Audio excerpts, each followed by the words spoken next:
and Tangela too, and our host, Vincent Van Dahl. And he brings it to ya!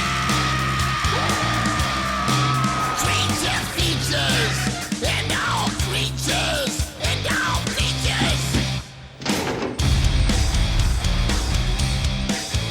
And the creature gonna get you tonight. You better not turn out your bedroom light. He'll grab your head and give it such a bite. You may even die, just from a fright. You ain't nothing gonna be, baby. You ain't nothing gonna be alright. 'Cause the creature gonna get you, baby. Gonna get you tonight.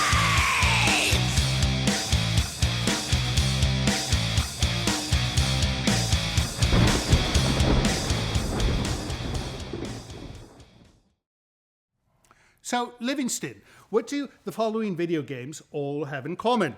Star Wars Old Republic, White Knight Chronicles, Shrek Forever After, God of War 2, Superman Returns, Spider-Man 2, Celebrity Deathmatch, and Leap Pad. I gather our guest for the evening was involved in the creation of the entire lot. That would be correcto mundo! And not only did she add her voice to all these impressive games and many more, she's an accomplished actress who has lent her thespiatic skills to such popular films and TV programs such as Wishmaster 2, The Sentinel, Touched by an Angel, Arrow, The Iron Man, and she's even bloomed her talents on an episode of Blossom. Well, what? So you intend to leave her unnamed? Oh, of course. Joining us tonight will be the wonderfully talented and delightful Holly Fields. And this young lady has done so many things. Do you suppose I should run through the list again? Please, no. All right. In any case, welcome to Creature Features. The bloke with the aversion to lists is my listless butler, Mr. Livingston. The lovely lass over yonder would be my tremendously tiny tenant, Tangela. And I, friends at home, am your dutifully dedicated director of deadly drama, Vincent Van Dahl. Besides the aforementioned and impressive guests, we shall also share a film with you tonight, and that picture from 1958 is entitled Cosmic Monsters. It was made in Britain and was originally called The Strange World of Planet X, but I gather that name was far too lengthy for the American palate, so the distributors in the States decided on something more palatable. In any case, expect to see many English people fleeing from giant insects as they shout, "Blimey," "Oi," "Bloody Nora," and "Bollocks," because that's about all I remember from this forgettable film. Tangela would like me to add that tonight she will also demonstrate a unique magic trick using only her guillotine and a volunteer named Handrew's neck. We'll have to talk about that one shortly, love. In any case, don't go away, because it's going to be another night of creepy crawler fright right here on Creature Features. I thought you disabled that ghastly apparatus of hers. I did. She convinced Handrew to repair it. Oh, such a muttonhead. Stay tuned. Oh, feet.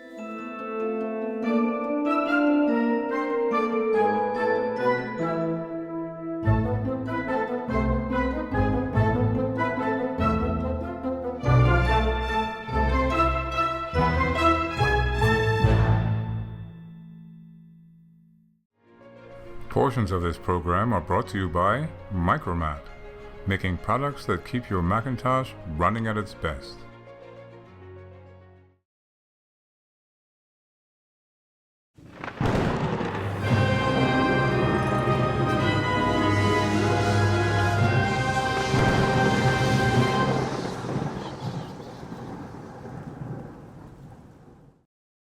Welcome to Creature Features. It's going to be a fun night. You know why? Because we've got Holly Fields with us. She's amazing. You know, you've done everything. I've looked, you know, the only thing I did not see was plumbing on your resume. Plumbing? No plumbing at all. But she does voiceovers, she does acting. Yes. You've done, you're painting now as well. I am. Doing painting stuff, but for her own, not like professionally. No. But you could. So, how was the trip up? It was nice. You came from? San Francisco, Ojai, LA to Ojai to San Francisco to here. Oh, nice. My parents live in Danville, so I stopped to say hi So to my she's mom. close by. She's almost like a neighbor. And I love it up here. And you drove. I drove. I love that. I love driving. No, I love driving as well. However, Livingston won't allow me to do it. Oh. No, well, he says I always like make mistakes and go on the wrong side of the road Oh, I do because I'm that. still doing the British thing. But no, I tell him I'm passing an automobile, and he does not believe me. Of course, there's no automobile there. But we're going to talk about your career and all the things you've done. She was on the Munsters. For a, it was like a was valid fun. Munsters, right? Yes, it was, yes. Yes. And then we're going to watch this movie, Cosmic Monsters. You have not seen it yet, No, right? I'm looking forward to it. Nor have I. I watched like 3 minutes of it, enough to ascertain there was British people speaking. Perfect. So that was enough for me. Anyways. All right, let's start the film, and when we come back, we're going to talk all about you. Sounds awesome. You guys stay with us.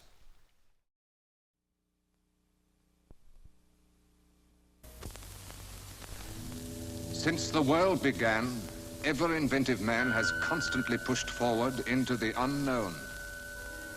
One by one, the frontiers of science have fallen before him. The science of speed, travel, radio. Now he stands on the threshold of a new age, a terrifying age.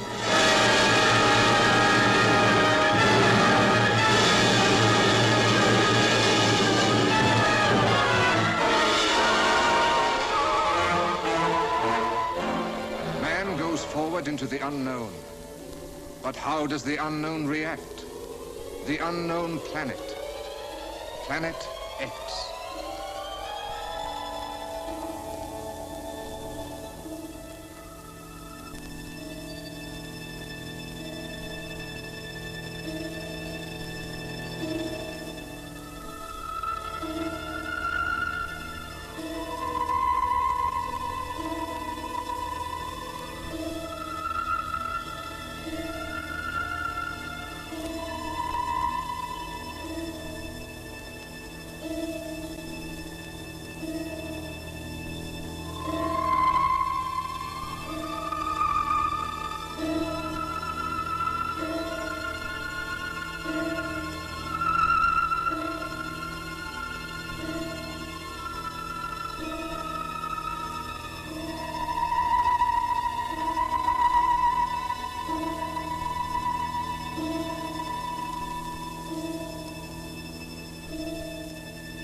All ready, Dr. Laird. Right. Second A. Second A. Second B. Second B.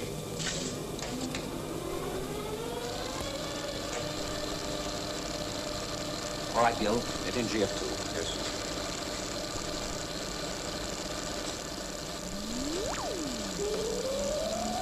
Gently.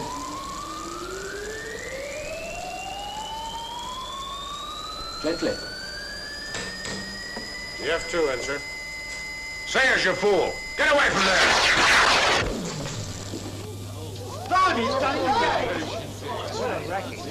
What happened, love? It all went white. Blinding That's the light. second time this week. It ain't right. Just because they have to muck about with the current for the sake of their blooming experiments, we have to suffer. They'll bust me too. 18 quid them new tubes cost. Who's going to pay me, I'd like to know, for 2 busts? Fred, the old clock stopped again. Good. After that, I reckon we needs just one more. All right, there's just time. Feeling all right now, love? Of course I'm all right. Don't fuss me. Oh, would you like a glass of water? Water? Want something stronger than that. I'm going to finish my drink. Go on, Aunt. The things you say. You're better than any telly. Oh, you think so? Shall we go? I don't mind. Come on, then. It's a lovely night.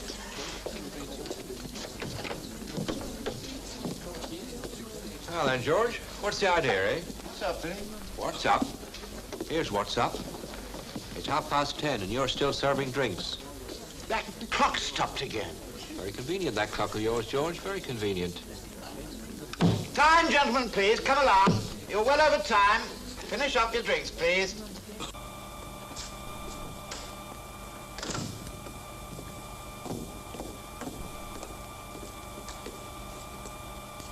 How is he, Dr. Laird? Sayers, he'll be all right.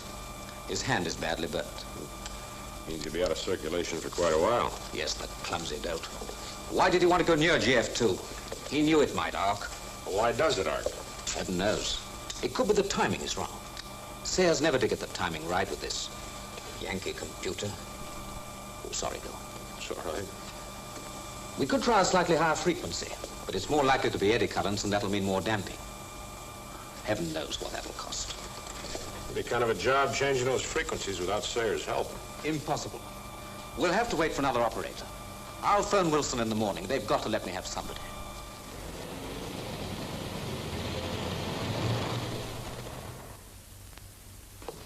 Morning, Wilson. Good morning, Brigadier. Please sit down. Thank you. I take it you've come about Laird. Yes, it's got to stop, Wilson. That will be your recommendation, committee? Of course. Don't you agree? You're thinking of this business of Sayers. I'm thinking of the cost. By the way, I've replaced Sayers.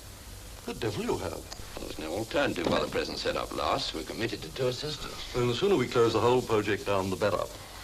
Now, look, Wilson. I'm just a plain bone-headed brass hat. Oh, I wouldn't say that, Brigadier. You would, and you jolly well do. I know. It's true anyway. But I do know when an experiment is successful, and I do know when it's costing the Earth, even though I don't fully understand it. I don't suppose there are more than half a dozen people who do understand precisely what it is that Laird is trying to achieve. Then why on earth? As far as Laird is concerned, his work is pure research. Pure baloney. But the practical implications may well affect thinking on defense matters. That is why we are financially supporting the project. Financially supporting? Do you know how much money we've poured down that drain to date? £250,000. Can you justify that? Can Laird? Justify? Has anyone ever been able to justify pure research? At the time. Without it, no radio, no television, no radar, no guided missiles. Is Laird onto something like that? Laird is engaged on experiments which are aimed to study the changes, if any, in the nature and properties of metals, living tissues, and other materials when introduced into powerful magnetic fields. I know, I can read. Got you. If Laird can produce a magnetic field more powerful than any that has been produced before, if he can demonstrate that important changes do occur... Has he? He's nearly bumped off Sayers and he's having trouble with his equipment. He was on the phone this morning. He's asking for more... More? Oh, this is preposterous. I'm going straight down there this morning to get to the bottom of this piece of folly. Well, it might be a good idea, Brigadier. Oh, seriously, though, Laird tells me he's already had some limited success. You might check on that. I certainly will. Oh. I promised to send him this. Perhaps you would take it. What is it? A piece of metal. An alloy such as used in aircraft. What's Laird supposed to do with that? You can tell him if you like. I'd love to. In that case, you'd better take this piece, too. I'd like to think that one experiment at least was some use to the country. Is this the same? Well, actually, no. I want a testing on both eventually. You're going straight away? Yes, this morning. Good. We'll be able to soften the old boy up and his new assistant. It's a woman. A woman? Yes. I can hardly wait to tell him.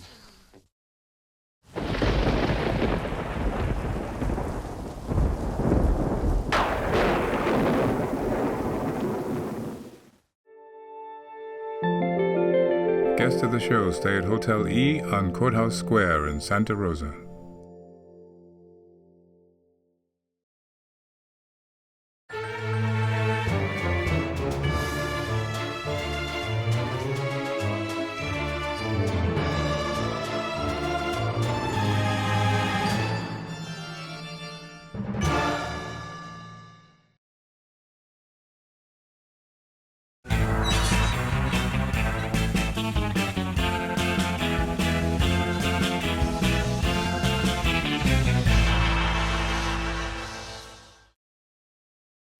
Welcome back to Creature Features. We're so happy you stayed with us. You know, we lose so many people after the first part of the film.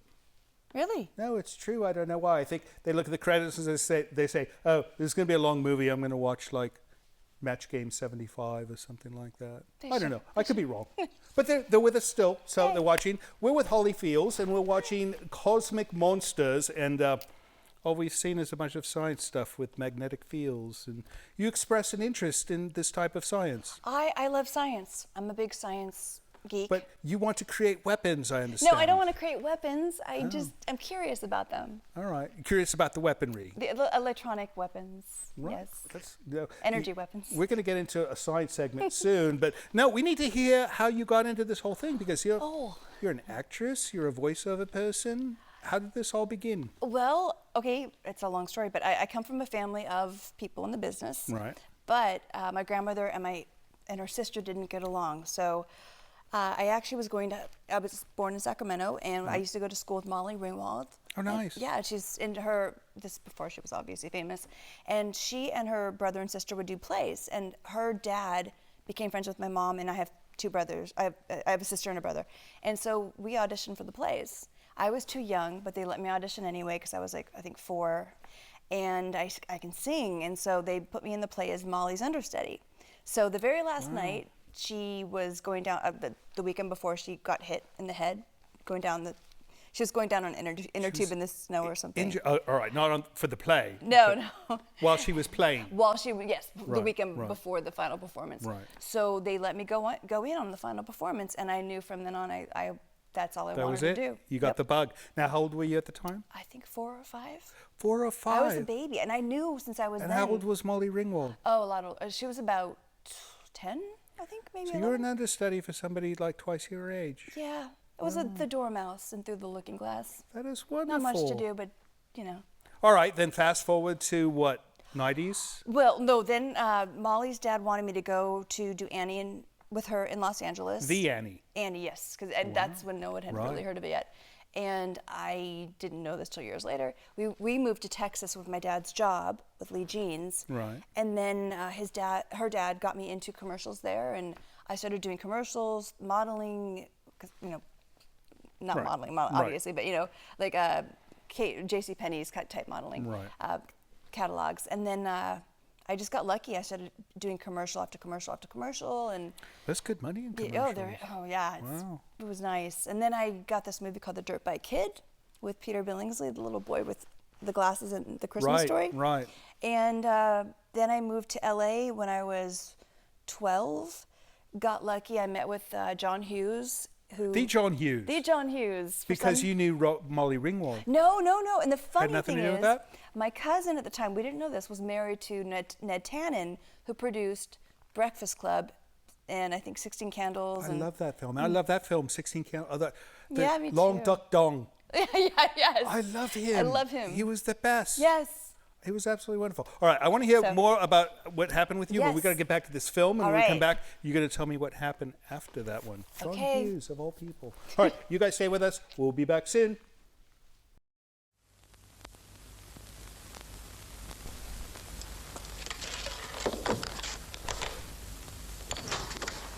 Well, here we are.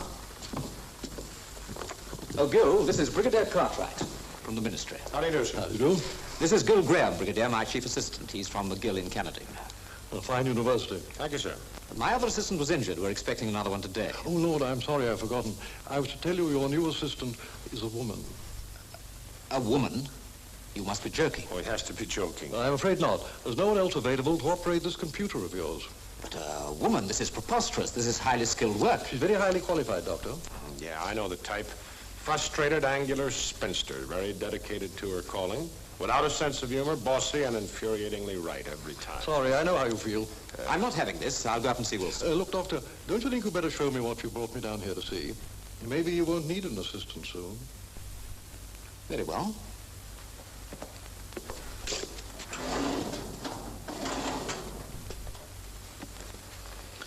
Bend this. This is a piece of copper. So is this. Bend it. But this is flexible like steel. Precisely. Dr. Laird, I'll take these GF2 figures to your office. This is really most remarkable. It has had its molecules realigned in there.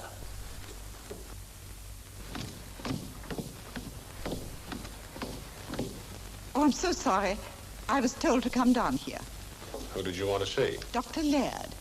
Are you? No, I'm Gilbert Graham, his assistant. Oh, I was told to report here. Well, he's right here in the laboratory. Oh, are you the new comp operator, the replacement for Sayers? Yes, I am. I heard about Nicky Sayers. I'm terribly sorry. Oh, I don't know. Weren't you expecting me? Not exactly. You're French, aren't you? Yes, I am. Are you surprised? Very agreeably so. Thank you. I think that Dr. Laird will be, too. How is he to work with? Oh, he's great, as long as you stand up to him. I see. Oh, Mr. Graham, can I have a word with you? Certainly. This is Michelle Dupont, General Cartwright. How do you do? As soon as I see her in the Dr. Laird, I'll meet you up in the office. Yes. Excuse me.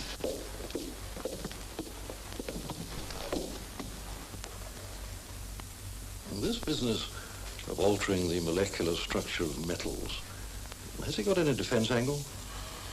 Well, if the molecular structure of the alloys used in building an aircraft were to be altered, the plane would probably crash. Remember the Comet 1? Oh, yes, of course. But research of that nature into metal fatigue and all that sort of thing, that's already been carried on elsewhere. Well, not quite, sir. How do you mean? Well, our research may lead to the discovery of means to crash an enemy's aircraft. You're not suggesting, I take it, the enemy would allow us to cook his airplane alloys in that contraption of yours? Well, I don't think that'd be necessary. Let me try to explain. Magnetism is a force, the only force other than gravity. There may be one and the same thing that operates over a distance. I see you have 9 circuits in operation here, and only 1 in reserve. Is that not rather dangerous? This infernal machine has only 10 circuits, and I need as many surges as I can get. The thing is supposed to compute and then fire the electrical impulses. I use a field of high intensity but short duration. I understand. Nevertheless, I think you should have at least 3 in reserve and 1 overriding spare. And I mean 1 not in actual use. That will give me only 6 charges, and it isn't enough.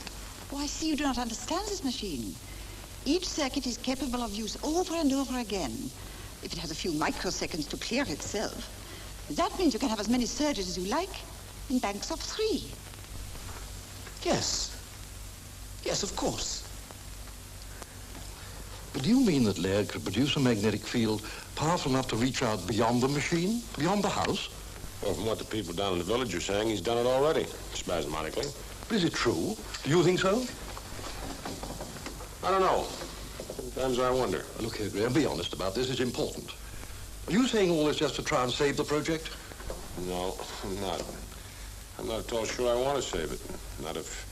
Not if what? Well, there are dangers, the imponderables. Look, I've got a piece of airplane alloy here.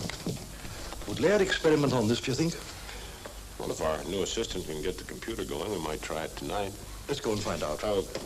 I wouldn't say anything to Dr. Laird about the effects over a distance. Not yet, anyway. Come in, Mr. Dupont. Gil? Gil, you were hopelessly wrong. Miss Dupont is brilliant and not at all bossy. She's not a bit frustrated, and I think she's quite good-looking. Don't you? What do you think, Brigadier? Well, I'm of your opinion, Doctor, though I know nothing about computers. She's fixed it, Gil. We've got all the power we need. For the time being. That's fine. The Brigadier would like for us to cook this tonight. And why not? You'll stay and watch us? Yes, I think I will. It should be interesting.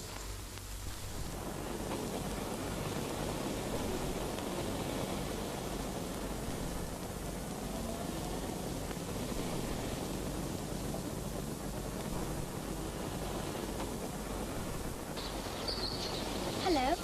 Hello. Have you got one yet? No. Jane! What do you mean, talking to that tramp? How dare you? He's nice. I met him in the wood yesterday. What? He likes insects too. He's promised to give me a flea when he can catch one. I'll give you a flea. Come on in this minute. How many times have I told you not to speak to strange men? Tell me, what do you do for entertainment here? Entertainment? Yes. Well, we have television. Of course, we don't have much time for that sort of thing. Once in a while, I combine my pleasures and watch it down at the village pub. Oh, I adore English pubs. Do you often go? Often as I can. Like to join me sometime? I'd love to. Good. But I warn you, though, we're not very popular down there. No? Why? Well, they seem to think that some of our activities up here create some odd interferences in their TV and radio. Is it possible? Dr. Laird doesn't think so. And you? Do you think so? Could be. Is what we're doing dangerous? Not yet. But then you were thinking of Sayers. No, I was not thinking of that kind of danger. That's to be expected. Yes. You know, I've been thinking you don't have to stay here. I mean, you'll be going back to France pretty soon. Why not? I'm not scared, Mr. Graham. No, of course not. You know, we're all kind of, well, as the English say, matey around here. Makes things easier. Think you could manage to call me by my first name? Gilles, isn't it? Gil. Oh. I saw your name in the letter you brought. Micheline? Michel.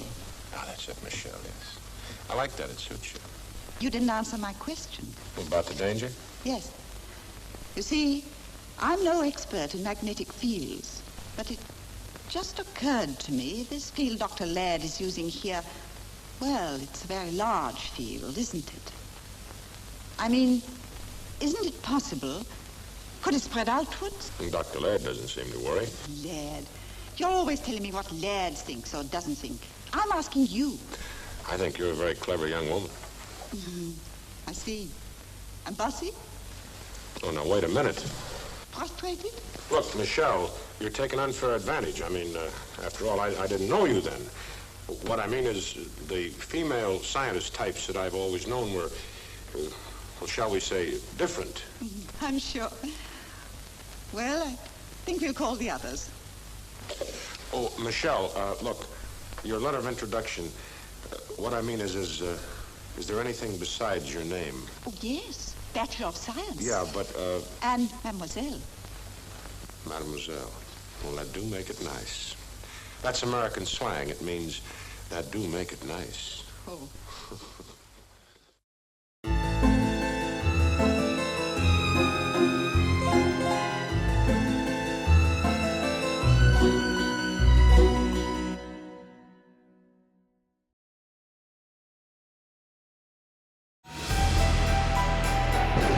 This portion of Creature Features is brought to you by CreatureFeatureStore.com, the official merchandiser of Creature Feature accessories.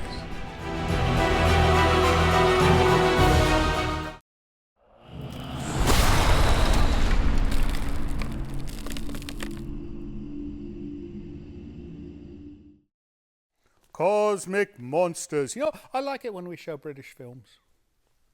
It makes me long for home. They're easier to understand. No. I find Americans speak English much better than the British do. Really?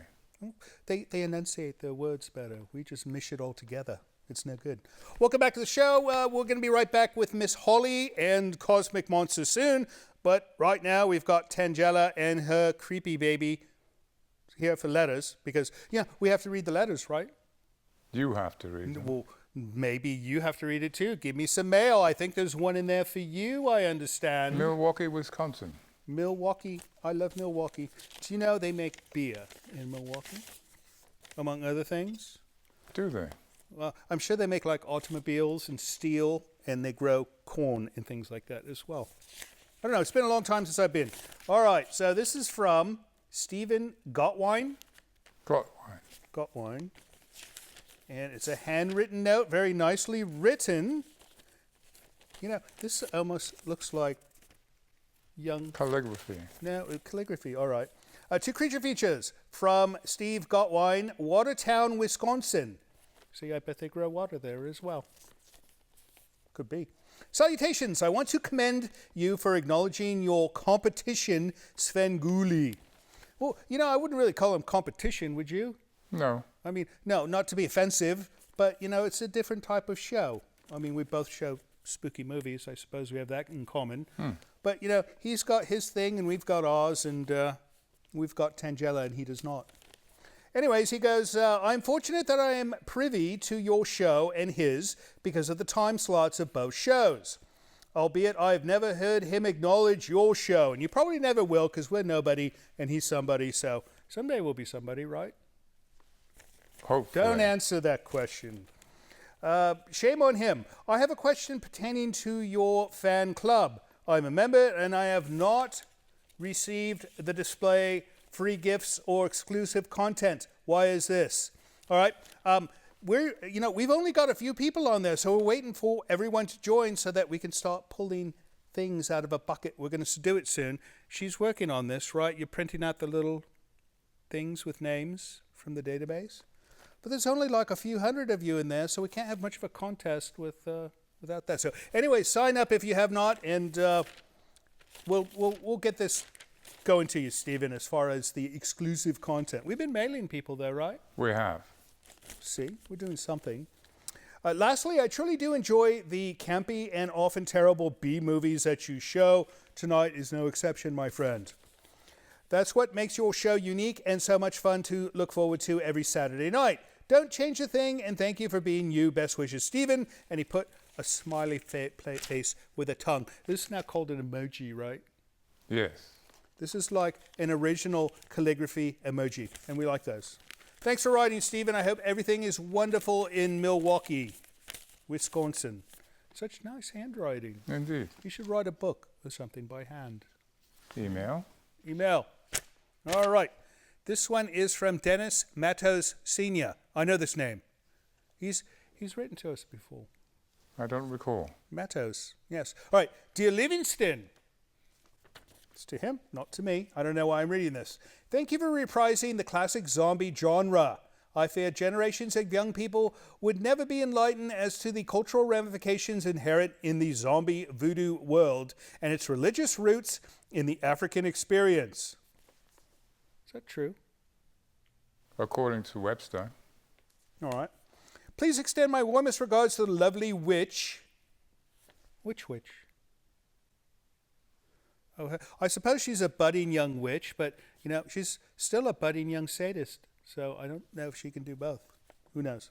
And advise that other person that most of us recognized a beloved character actor in that first minute of the film. I have no idea what he speaks of. We'll have to call him and find out. Sincerely yours, Dennis Matos Sr., San Francisco, Butchertown, USA. Is there such a thing, neighborhood called Butchertown? Could be. San Francisco? It's possible. I mean, if you left your heart in San Francisco, it's probably because a butcher took it, right? One would hope not. Or a Tangella, maybe. That is All a right. possibility. This one is from Sherry Hayden in Edgerton, Minnesota. I've never been to Edgerton, Minnesota. It sounds like a nice place. I'm sure it is, if Sherry lives there. Here she goes. She goes, hello. Dearest Vincent, Livingston, and Tangella, I just found creature features on my phone last month. What in God's name are we doing on a phone? I haven't to Vegas.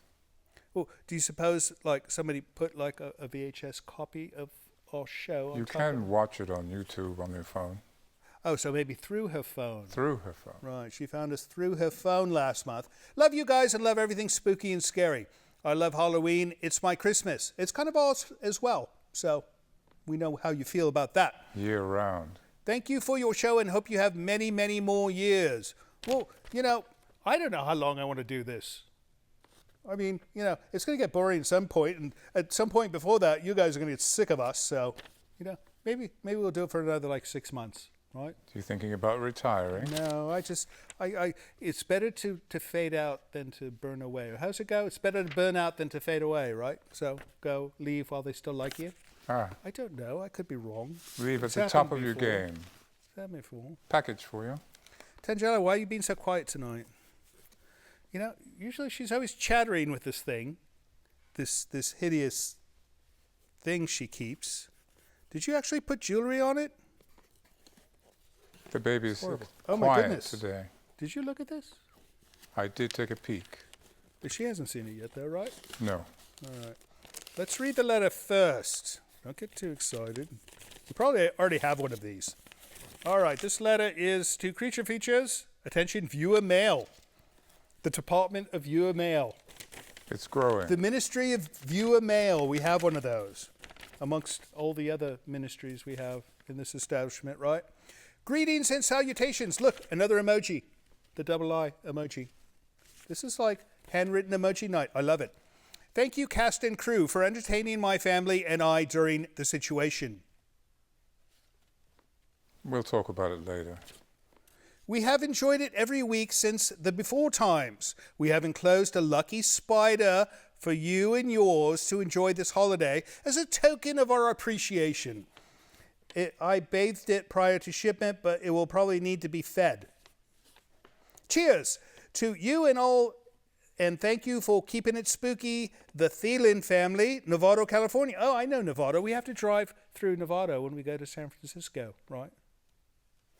Not necessarily. No, I think that's the only way we can go to San Francisco is if we drive through Novato first. All right, here's the spider. Oh, I love these. You know why? Because it comes with an elastic, right? And you can do this if it's got elastic, right? No, it's the scientists at these toy companies come up with the most brilliant things. But I think this is something that should go into her hand. Anything else? There's a piece of foam that came with it. It might be its bed. You might want to take this as well. All right, that it for mail?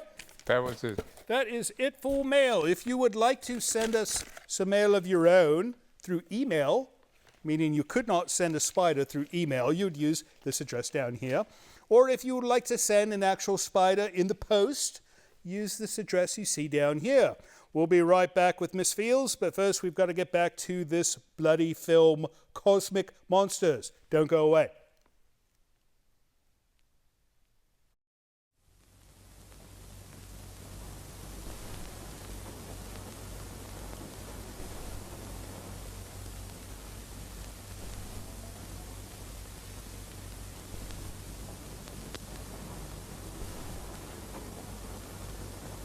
Well, Doctor, I'd like to get back tonight. Do you think we could start? Certainly, if that remarkable young lady has finished her work.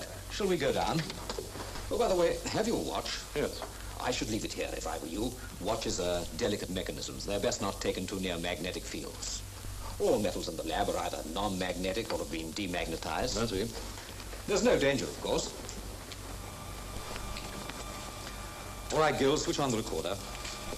We record everything, Brigadier. It's useful for checking later. But surely tapes are magnetic. You're very smart, Miss Dupont, and you're quite right. No, we don't use tapes. We have a microphone, and we record on disc in the next room.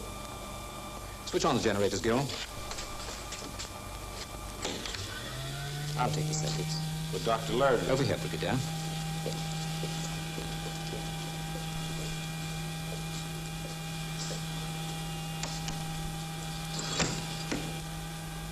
Do sit down, Brigadier. Thank you.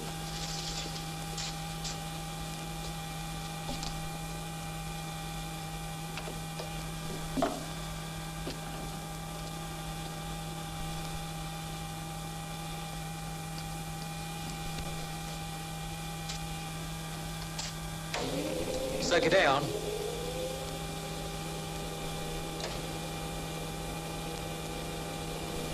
Computer? Computer on. Circuit B on.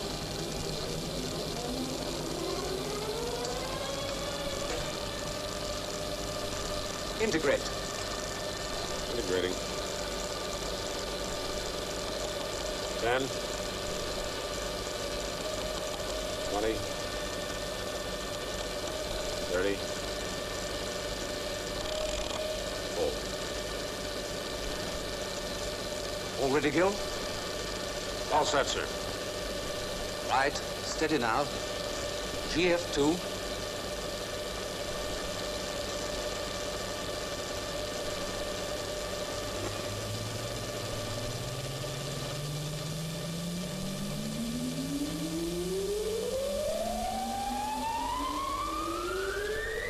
Gently.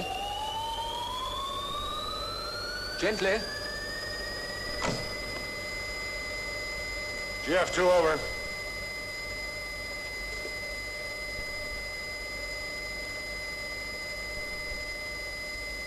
Three banks under reserve in operation, Doctor.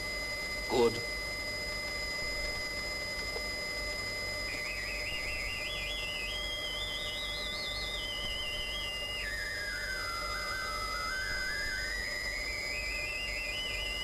Switching off power. Look out, Michelle!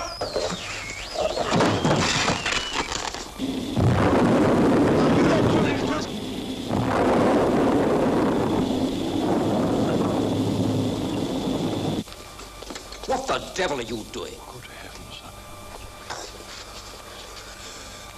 Are you hurt? No, I don't think so. Rugby's a rough game. Oh, I'm sorry. It was the only thing to do. What happened? I don't know. I'm sorry. It was my fault. I left my keys in there. That was very careless of me.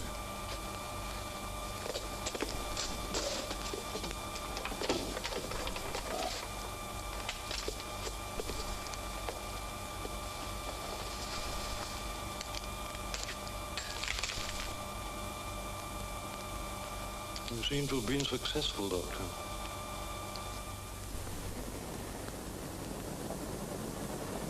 Look. What's that?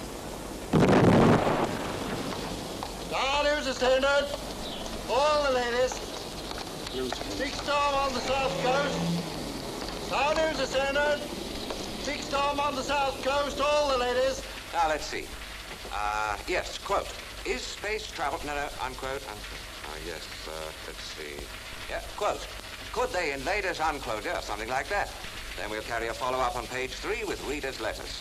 Well, they'll have seen hundreds of ruddy flying saucers by the time we're through with them. Okay. Who exactly is invading us? Mars? Eh? Oh, no, they won't like that. Who, the Martians? Idiot, no, look, make it, yes, that's it, Planet X, the invasion from Planet X.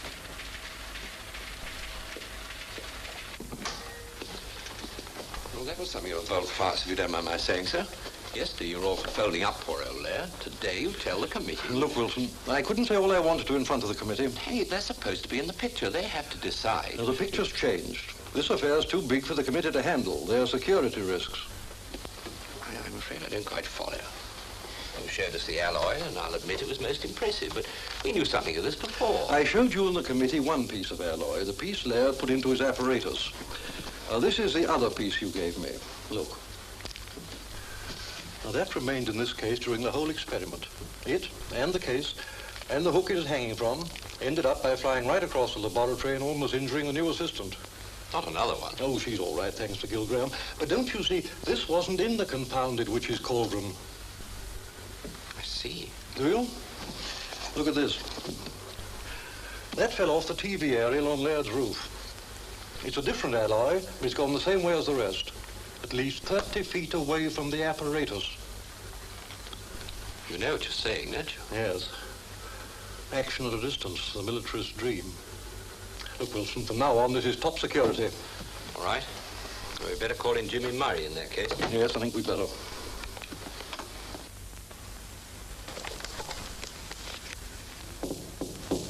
Come in.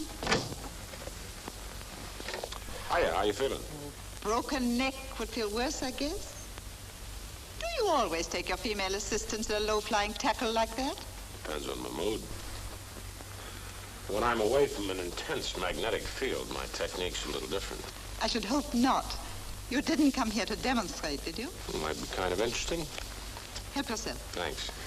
No, as a matter of fact, Michelle, I have something else on my mind. Can't say I'm sorry.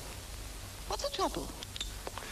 Before I grabbed you last night, I switched off the power from the generators. Yes? That should have shut the whole machine off at once. Well, it did surely. Laird was pretty furious. Think back for a minute, Michelle. Must I? Please. Okay. After we hit the floor, the briefcase flew across the room into the computer. Correct. GF2 was arcing then. Right. Well, how the devil could that be?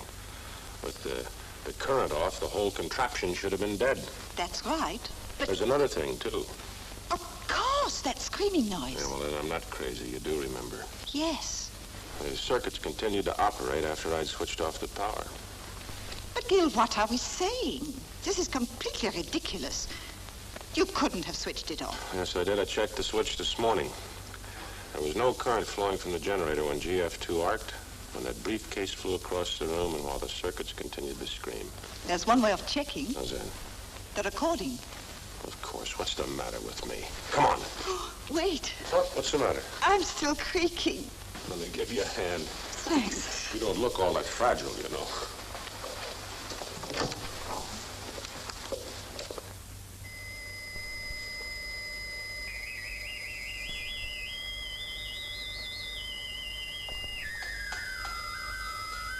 This is the bit. Listen. Switching off power! Look out, the shell! Well, Gil, what does it mean? I don't know. That apparatus was receiving power from someplace, somehow. A storm, maybe. No, that's absurd. Not very likely. Gil, I'm scared. Yeah, well, so am I, Michelle.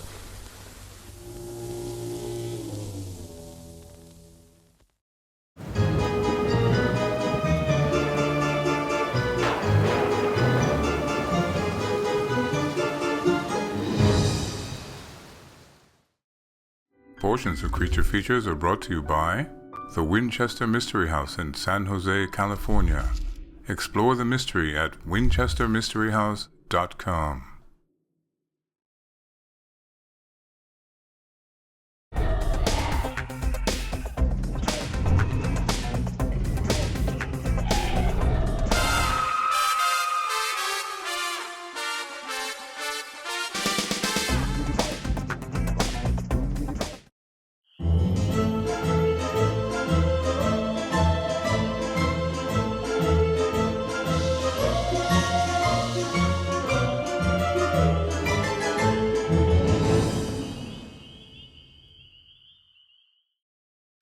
Welcome back to Creature Features. We are watching Cosmic Monsters with Holly Fields, who is not a cosmic monster. But the experiments are failing. Yeah, British people do this. And so do horror host shows like ours, where things do not go right all the time. But it's going right tonight because you were telling us this story about John Hughes. Yes. John Hughes, of all people. So he's a nice guy? Very nice guy. Nice guy. He was such a nice guy. And so from there, you went on and did other things like... He called over to Christopher Guest and said, you should meet with her. So I went in for the big picture, and I got that thanks to John Hughes. And then goodness. Michael McKean. Remember Laverne and Shirley? Oh, I know. Michael McKean, he's on Better Call Saul. Have you seen that show? No, I haven't. He's so he's good. wonderful in that show. But what was the movie they did where they're British, the band? Spinal Tap. Spinal Tap, yes. Best This movie. is Spinal Tap. You should have been in it. Well, have you seen it? I loved it. Yes, It was like one of the best. It should have received an Academy Award. It should have. It should have. All right. So you did a bunch of different things from there, right? Yes, What'd you do? What was the next big thing? MacGyver. I flipped. You did an episode of MacGyver. Yes, I was supposed to do a few, but I booked a series. That's the thing is, when you book a series, you can't recur on some stuff. Sometimes they allow it, sometimes they don't. Right. So, and MacGyver shot in Canada, so I couldn't go back. Oh. So, because I was doing a show called Hull High for Kenny Ortega in LA for NBC and Disney. Right, So, right. and I've had, you have to pass on stuff if you're working on other things, and it's every actor has their story of what Right. they had to pass on or they Now, lost. well, this happens. I mean, it's like it's all chance. Yeah. Right? And you got to go with the flow. You pull the handle and whatever rolls up. So, the Munsters. Yes. The Munster. What was it called? The Munsters Today. The Monsters Today, yes. And it had who was the bloke who played Herman Munster? It was I don't remember. John Shuck or something like that. Shuck. His last name was Shuck. I was right? about 14 when I filmed that, so I'm not sure, but nicest guy. Right. So you had like a guest role. Yes. As a person on a TV show. Yes. In the TV. In the TV. And Eddie Munster gets thrown Sucked into the TV. To the TV. Amazing. And we were getting to eat, like, it looked like ice cream, but it was actually frosting. So you have to take a mouthful. Oh, no. Oh, no, I was happy. I love sugar. I All love right. candy. Well, why don't they just give you ice cream? Because it would have melted under the hot lights. Yeah. Well, that program, it was interesting because it was like the Munsters, but not quite really the Right. Munsters. A remake. What did it last? A year? 2 years? I'm not even sure. Yeah. I was a kid. The best episode was the one she was in. It was. No. All right, so Wishmaster. Yes. You were like super famous for that one. Wishmaster 2, right? Which was so weird. And the weird thing was it's made a total comeback because we just got the DVDs on. They're now being sold as Right. series. Yeah, I was actually up for part 1 to play Tammy Lauren's sister. Right. And I got to the audition, worked all weekend long on it, and I was sitting outside ready to go in, and my agent called and said, "It's already been cast. Go home." They found sad. I was so bummed, but it all worked out. You have to remember, everything works out the way it's supposed to. And so you got number 2. Went in for 2, and I was like, I am going to get this part now. I was so determined, and then I got it. I got it. I'm so thankful. Oh, how wonderful. It was so much fun. So when you search for Holly Fields online, all these pictures from Wishmaster come up. Yes. That's amazing. And Shrek, and which we're going to talk about. We're going to talk about in the next Star segment. Wars. And Star Wars, the games. But we need to get back to this film because Yes. it's going stale on the projector. So Okay. you guys stay with us. You stay with us. I'm stuck here. So see you soon. Bye. So Laird Circus gets top security rating. That's about it, Jimmy. Well, if you both think so. Don't you? Frankly, Brigadier, I just don't register yet. What you've been telling me sounds well. I know. But you must take my word for it at the moment. Okay. But what with you and Laird, freak storms and the press going to town about flying saucers and invasions from Planet X, I'm beginning to feel like Dan Dare. Am I likely to meet a little green horrors with eyes on the ends of their whiskers? I don't think that at all likely. Though you may meet some characters with snow on the boots, if you know what I mean. Yes, I know. And you know we've had a call from Air Force Security saying that 3 of their radar stations report sighting some unidentified object. Do you think there's any connection between this and Laird's work? I don't know. I just don't know. But we must take every possible precaution. You and Wilson travel down separately. Okay. Wilson will supervise the ordering and delivery of Laird's new equipment, and it's going down in plain vans. Watch it, Murray. I will. And remember, Wilson, you must impress on Laird the importance of a wide margin of safety this time. Laird seems to be a tricky customer to give advice to.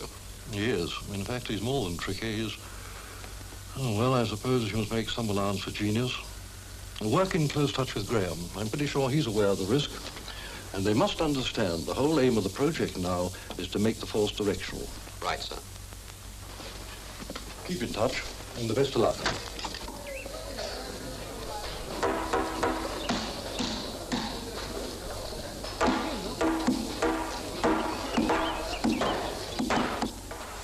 I hope that fence will work.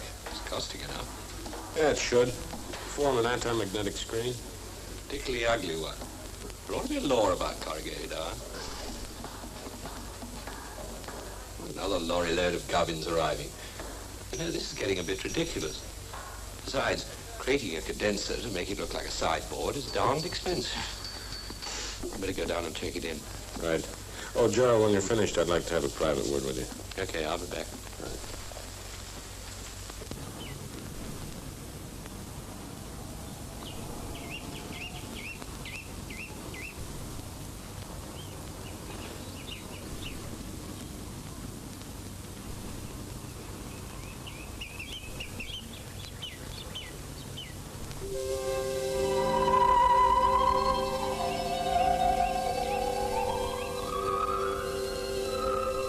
Did I frighten you? I'm sorry. I'm not frightened. I was just going home anyway. I don't know you. What's your name? Smith.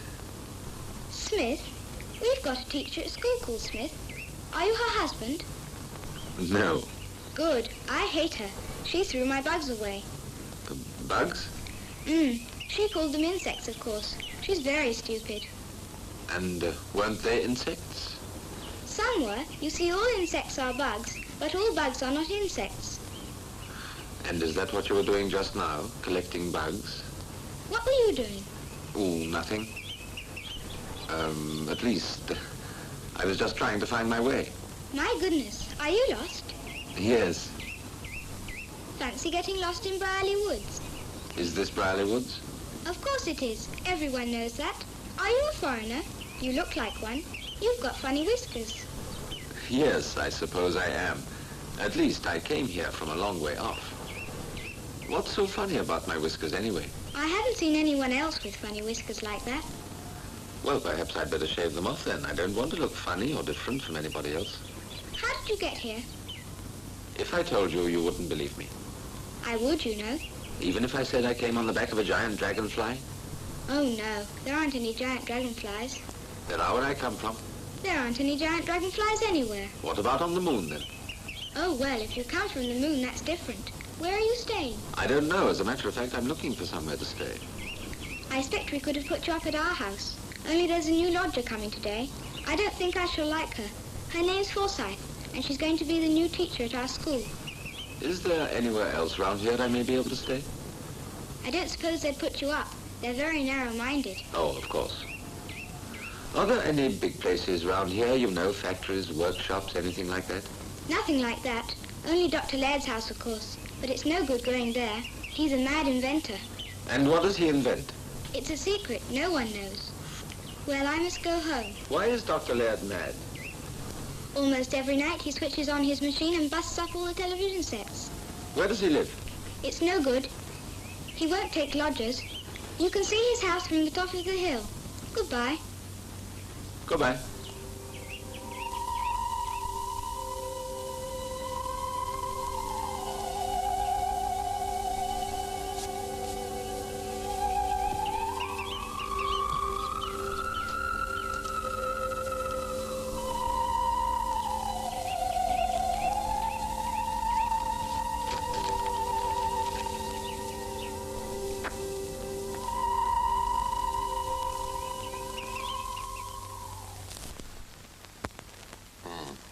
Now, let me get this straight.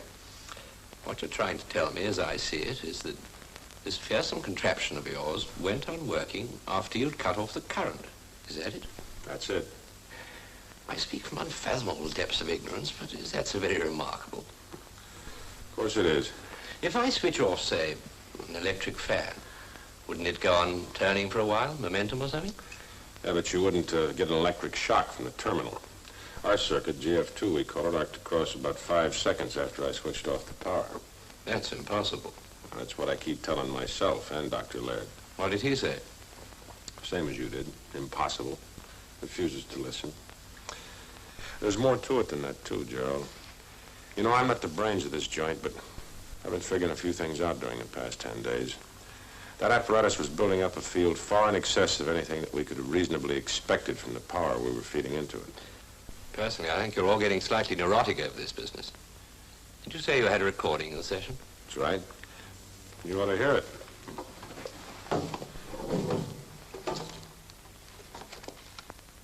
It's funny. It's gone. This looks like a case for Jimmy Murray. Where is he? On his way down from London. I promised to meet him for a pint in the Crown and Mitre this evening. You better come too. Yeah. Shall I bring Michelle? Not necessary. She's coming. I asked her this morning. I'm going to start getting up earlier.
You all right? Yes, I think so. Wait a minute. Thank you. Where do you live? Well, I'm going to Brierley Bay. I'm a teacher. I started the school there on Monday. Brierley Bay? Well, after we've reported this to the police, I'll take you there.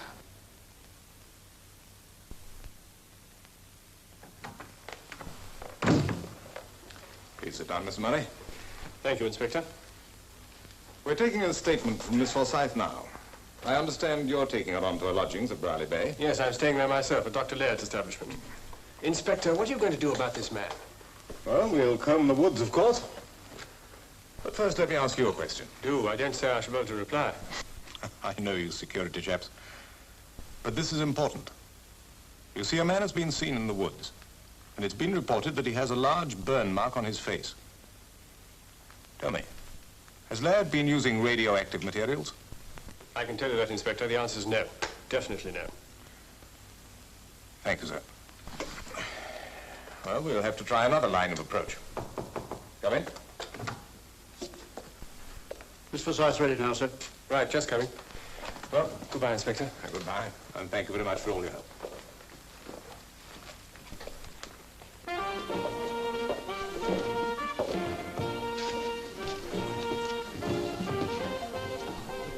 What about another drink? Not for me, thanks. Yes. Oh, do you mind if I... No. You're very quiet, Gil. What's on your mind? No, nothing. Everything. You mean you feel comme ci, comme ça? How long you known Gerald? Why? Does it matter? Sorry. Didn't mean to interfere or intrude. I don't want to quarrel with you, Gil. Cheers. What sollte?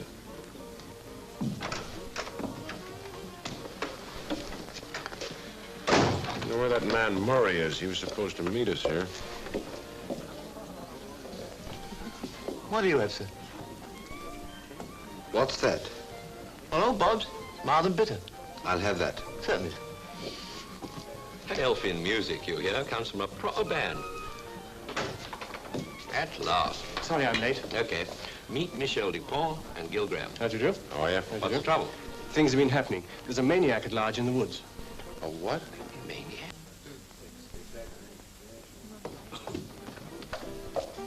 Oh, there you are. Nice of you to take me dancing. What are all the pretty girls going to do now they haven't got Jean Kelly to dance with?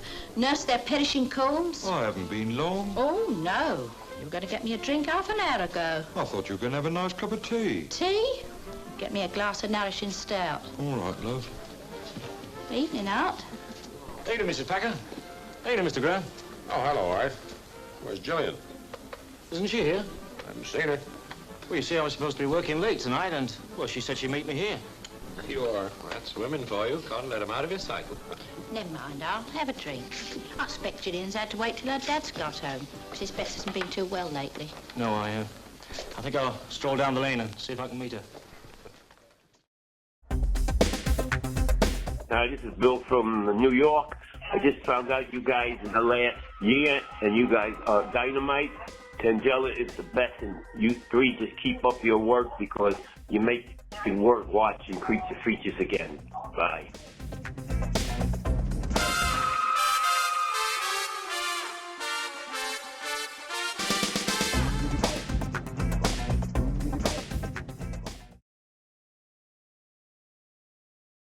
Portions of Creature Features are brought to you by the Winchester Mystery House in San Jose, California. Explore the mystery at winchestermysteryhouse.com.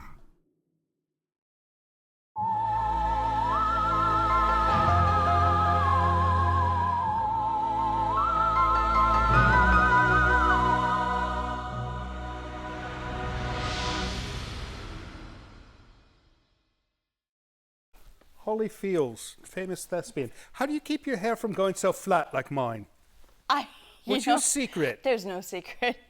My hair doesn't look. I think you've got pins or some kind of hardware. I have hardware in here. Oh, is that how you do it? Yes, Right. I can loan you some. I need to purchase some hardware. Yeah, well, it was flat. It was like it was touching the ceiling It like looks half great an hour to me. ago, and now it's just You look like great. my personality. All right, so this film. By the way, we are with Holly Fields, famous thespian voiceover person, and we are watching Cosmic Monsters. And on this film, Mr. Smith, I suspect he is not what he seems to be. And that's all I'm going to say about that. So you decide. But, I should watch these films before I screen them. But, I want to be surprised like I you. do too. It makes it fun. Yeah. Right? Or else, I'm one of those types that say, oh, watch this. Oh, watch what he does here. Yeah. I'll do that. What do they call that, a spoiler? Yes, my mom does that. Oh, your mom does that? Yeah, my mom does that. Well, mums can do that. right? Because they should do that. They should, oh, don't step there. You're going to fall down the stairs. I mean, that's like a spoiler, right? There's a shark in the water. It's Jaws. Yeah, that's my mom. Right. So we were chatting during the break, and you said that you met your former beau on Wishmaster 2, Corey Haim. Yes. Oh, my goodness. Yeah, it's a long story. Corey Feldman wanted to set us up, and my friend Jason, and I didn't want to meet him, but I went over there, and we just totally hit it off. He was a wonderful guy, and he would come with me to the set of Wishmaster, and one day he decided to be an extra in it without telling me.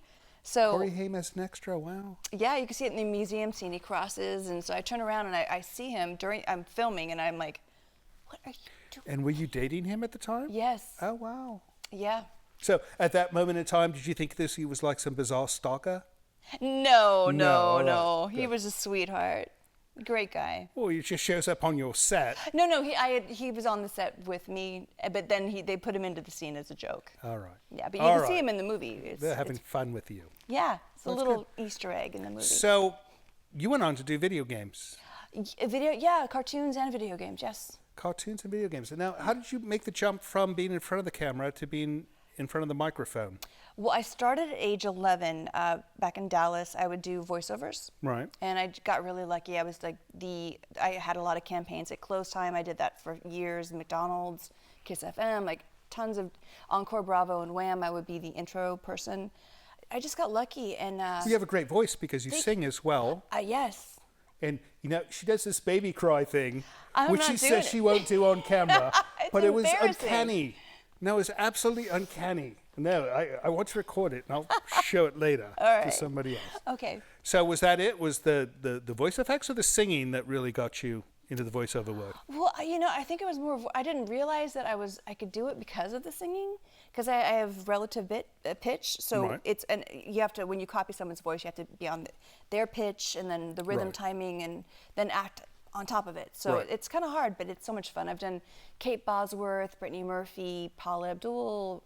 Cameron Diaz is my main one for 18 years. I've done her voice for every movie, mostly Shrek, but like every movie she does, I come in and before she retired, I would do her. Now, when you say you do her voice, I mean, is she like not even in these films like she's Shrek? She's in the films. No, she's in the films, but so you just go in and fix things. Yeah, if they want a line that's fixed, or if there's a sound they have to redo it. Yeah, it's the best job ever. So I imagine it's expensive to bring Cameron Diaz much back more into expensive for her. All right. Yes, that makes sense. And I did the pre-vocals for Shrek, so it's a lot less expensive using me. And then I would go in, we'd work on the script. They would change the script completely. I would come back a month later.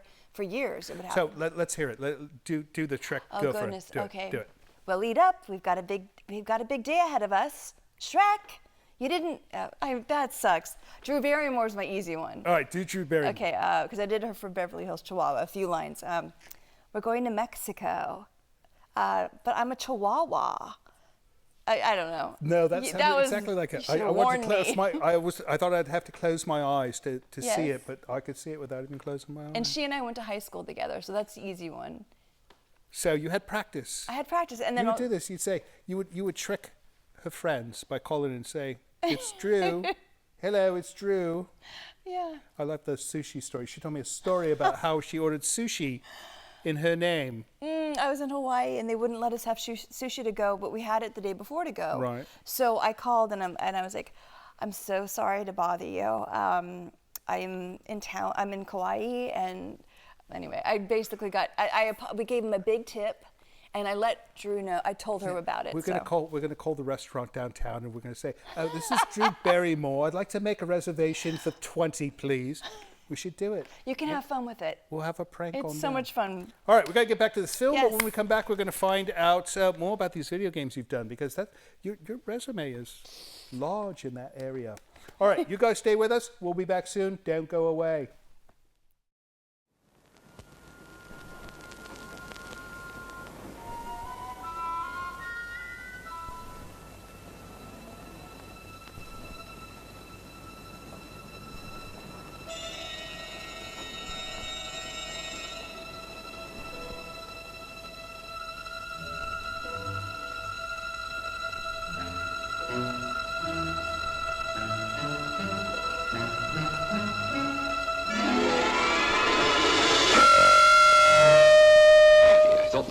was noisy. The microphone was too near the loudspeaker. A syndrome. That's it. That's what was the matter. We had a syndrome in the magnetic field. You all right, old boy? What the dickens are you babbling about? You understand, don't you, Michelle? Yes, I believe I do. Would you mind explaining? You know, you've both gone crazy. Did you hear that screech from the loudspeaker? I'm not deaf. Yeah, well, look, the microphone was too near to the speaker. The sound goes in, it comes out louder. Back into the microphone and around and out louder still, and so on and so on. It's called a syndrome. You mean a sort of vicious circle? That's right. And if you don't put a stop to it, it keeps piling up until the amplifier or some part of the circuit goes bust. I get it. But why all the dramatic? You got your car here? Yes, why? I want to get back to the lab. What, now? I've got to see Dr. Laird right away. You do understand, don't you, Michelle? Yes, I do. I think you ought to go. But can't you tell us what all the excitement's about? I'll try and explain. You must go. You'll be all right, won't you? Of course. Come on, let's go. Gerald, I'm sorry, but this is important. Gil, I hope you know what you're talking about. So do I. Let's be practical, my boy. You make an excellent theoretical case for the build-up in the field being syndromic. But where exactly in the circuit does the phenomenon occur? As I see it, it's between these two circuits. You have a first-class brain, Gil. It's a pity that you allow your imagination to run away with you. Meaning what? Meaning that in the first place, you have reached the correct conclusion from the wrong premise. Oh, I don't understand. Secondly, that you are allowing the self-evident fact to scare you. You were driven to your clever piece of reasoning by worrying about a lot of silly tittle-tattle. Freak storms and the like. Haven't you considered the possibility that we might have caused some of the things which took place that night? I never consider anything which might interfere with my research. Seems rather short-sighted, doesn't it? If one always stopped to calculate the risks, there would be no research. But you think I'm right about the syndrome? I know you're right. I reached the same conclusion over a week ago. Well, but you said nothing to Because I knew you would be all for delay. Well, wouldn't that be the wiser course, Dr. Laird? I don't think so. We have accidentally stumbled upon the secret of producing an enormously more powerful magnetic field than we had ever hoped for. We have saved ourselves years of work, and you want to throw those years away. No, I don't want to do that. I just feel that we ought to proceed with the utmost caution. We have new equipment, more powerful generators, but the same circuits. We have taken great precautions. The iron fence, for instance, the direction field, better insulation, and the screening between the terminals of GF2. Yes, well, as I see it, the screening of the GF2 terminals is the main danger. It's like putting a 6-inch nail across a 5-amp house fuse. Perhaps you would allow me to be the best judge of that. I've been engaged in this work all my life. Well, I'm sorry. I didn't mean to sound impertinent. Not impertinent, just frightened. And a frightened assistant is no good to me. If you would care to terminate your appointment here. Of course not. I wouldn't think of deserting you at this stage of the game in any case. Please do not allow questions of personal loyalty to affect you. Under the circumstances, I wouldn't. I was thinking more of the complicated operation of the apparatus. It's not so complicated now, you know. It would be possible for only one person to operate. Yes, sir.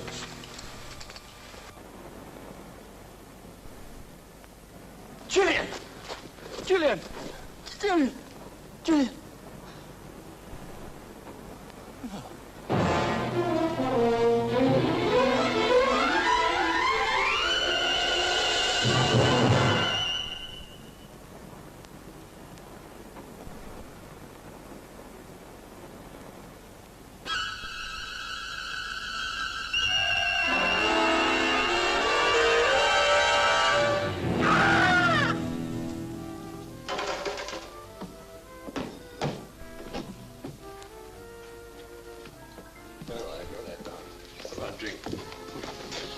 Was the bar closed? Yes, sir. The dance goes on till midnight.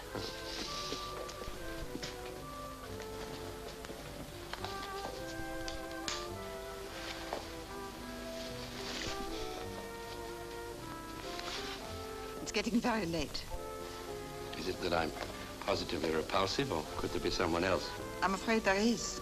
I'm sorry. I just realized it now. Gil? Please, let's go. Lucky devil. Ah, Miss Dupont, you going? Yes, why? It's Gillian Betts. They've just found her. Is young Art here? What's happened, an accident? No, sir, not an accident. Murder. Murder? Where was this? In Brierley Woods, sir.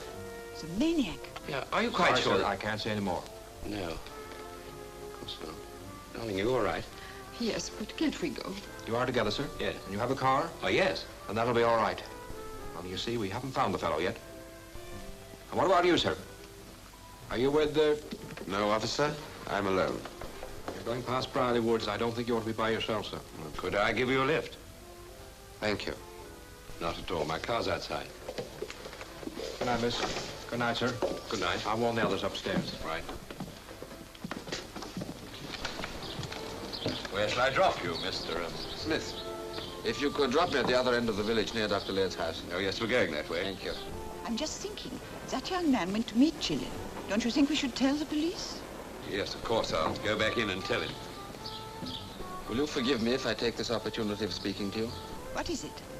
I overheard what Mr. Graham said tonight about syndromes. Well, You see, I understand something of your work. how much? Who are you anyway? That is not important. I must speak to you and Mr. Graham as soon as possible. It will have to be tomorrow after we've finished our work at the lab. Very well. Shall we say here at 6 o'clock? All right. Okay, I told him. Let's go.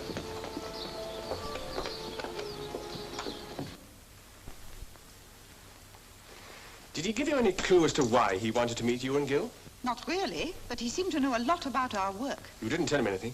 Of course not, Jimmy. I'm not that stupid. Well, I don't like it. I just don't like it. Who is this chap Smith? Know anything about him, Gerald? Not a thing.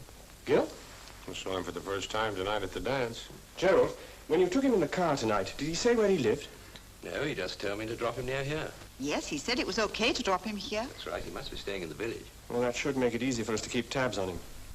Gil, Michelle, you must meet him tomorrow evening, as arranged. What's the drill? See if he tries to pump you about Laird's work. Find out all you can. Right. How did Laird react to your inspiration, Gil? Well, the syndrome? He guessed it already. No, that's tough. Is he going to foul things up? Nope. He's pressing on regardless. You're worried, aren't you? I am. I'm in a bit of a fix. I don't like to go behind the old man's back. But I think we're moving along a little too fast. That apparatus is ready to work, but nobody knows for sure what it'll do. Doesn't Laird know? You try asking him. I almost got sacked tonight. Oh, no, Gil. Would you like me to contact Cartwright? Well, I think we should in any case. But he better not come here, not with Laird in his present mood. I agree. Well, then. Well, police headquarters. Poor old Inspector Burns ought to be put more in the picture. We may need his help yet. Just you say, Jimmy. I'll phone Cartwright in the morning. I'll meet him at the station in the car. Well, if there's nothing else, I'm for bed. Would you mind? Oh, yes.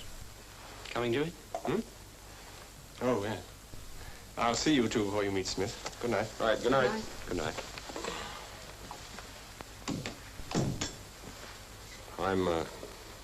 I'm sorry about tonight. I didn't mean to butt in. Isn't really any of my business.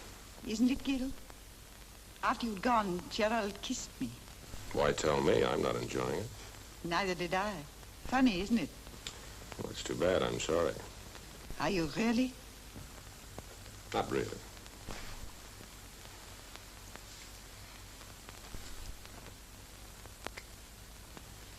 I enjoyed that. So did I. Guests of the show stay at Hotel E on Courthouse Square in Santa Rosa.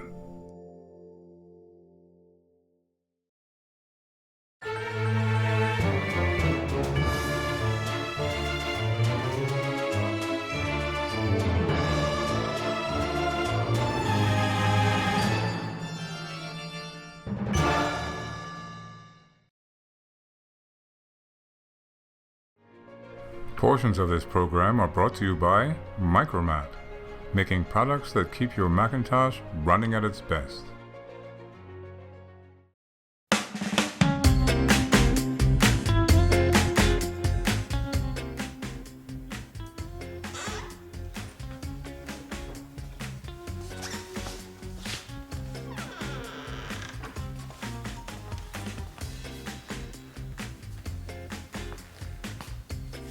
When, in God's name, are you going to put that poor woman back into the ground?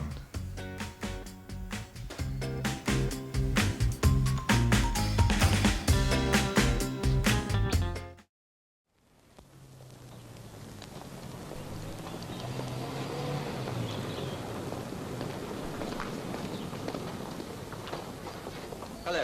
Hello. Feeling better? Yes, much better, thanks. This is Jane. I'm staying at her house for the time being. She's taking me to see the school. I'm going to catch a beetle for her. They're horrid looking. I'm terribly thrilled about that. Yeah. When does school start? On Monday. I've got the key from the head, so I can look around my classroom and get everything ready.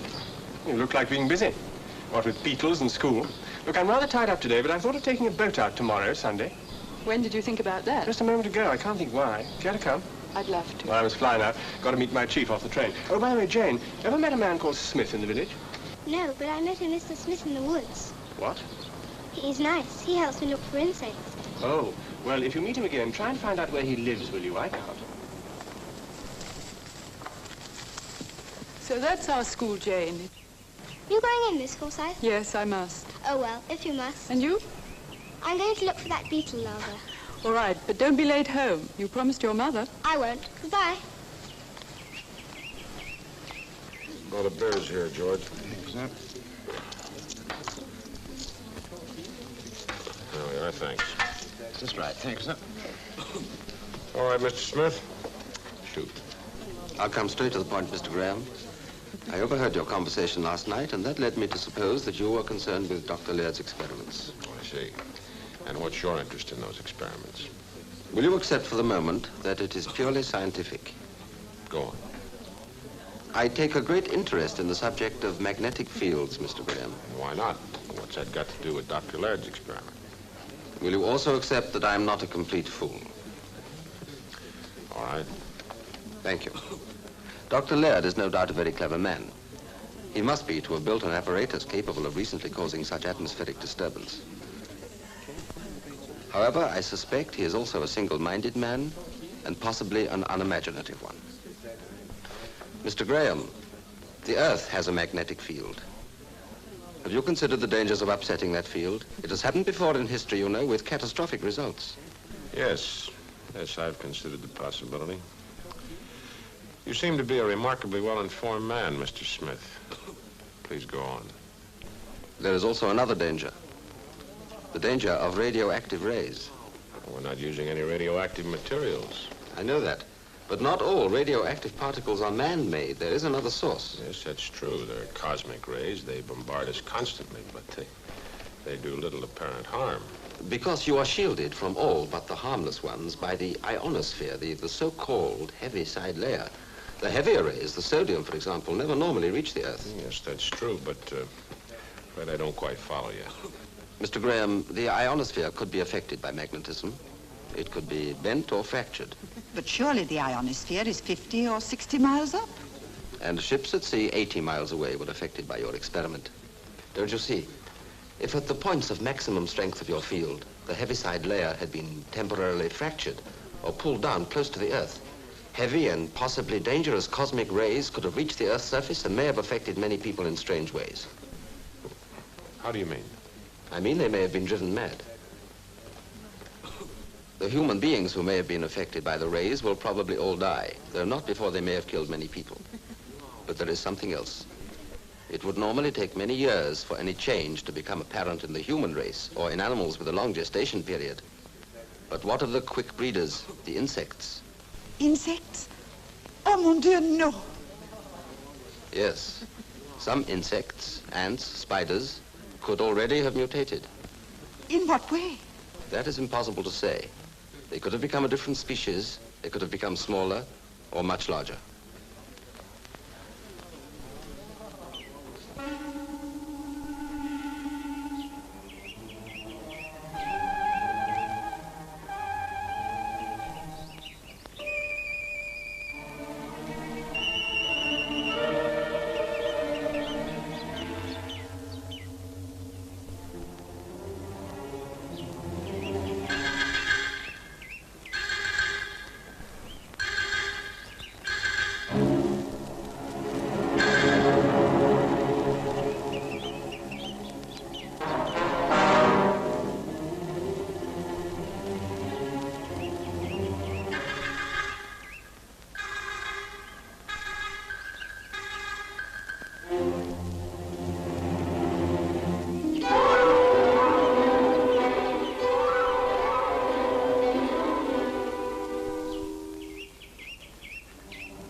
Look, some of my colleagues are in a conference now at the police station.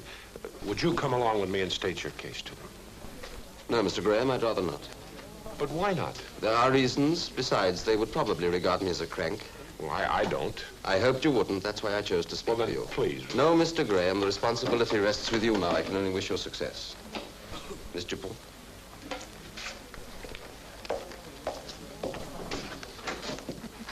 Well, Gil, what do you think? I think you may be right, Michelle. Look, I want to go see Cartwright. Can you make it home all right alone? Of course. Darling, make them believe you. I know you can be very persuasive when you want to. Right.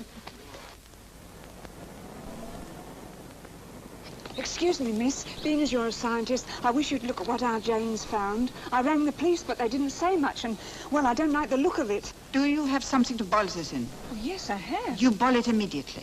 Boil it, miss, but... Please, Mrs. Hill, don't argue. You boil it. You understand you boil it. It's very dangerous. And incidentally, you lock your door and close all your windows and keep everybody inside. But what about Miss Forsyth?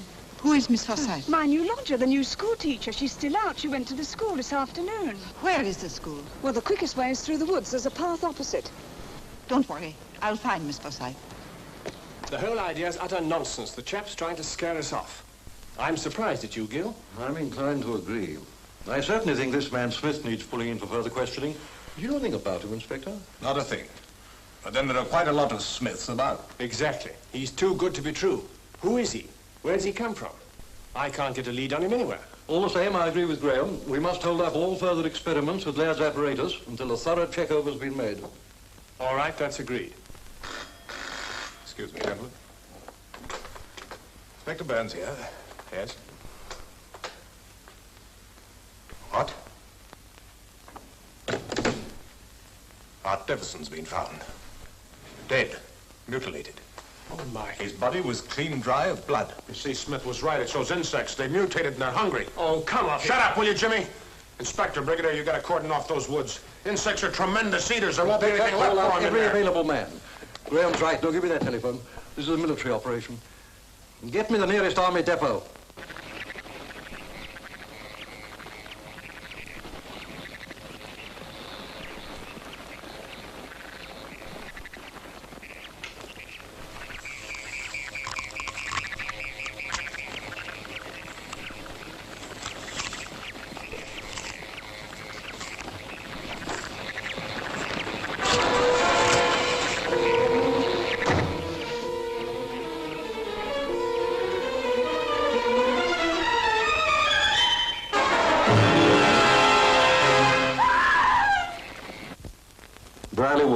That's it. Goodbye. Graham, get down to the lab at once. On no account must Laird touch that damn machine of his. Where's Wilson? He should be at Laird's house. I'll phone him. He can have a word with Laird. Yes, son? Oh, sir, I didn't think it was important at first, but now... Well? Mrs. Hale, sir. She rang up to say her daughter had found a whopping great egg. What was that? An egg, sir. Who said that? Mrs. Hale, sir, and she said that her lodger, a Miss Forsyth, was out late. Oh, no. Does she know where she went? She was at the village school, sir.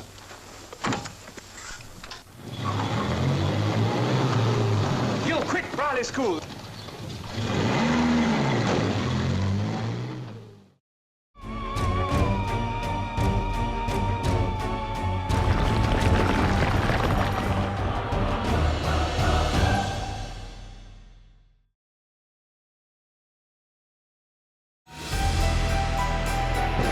This portion of Creature Features is brought to you by CreatureFeatureStore.com, the official merchandiser of Creature Feature accessories.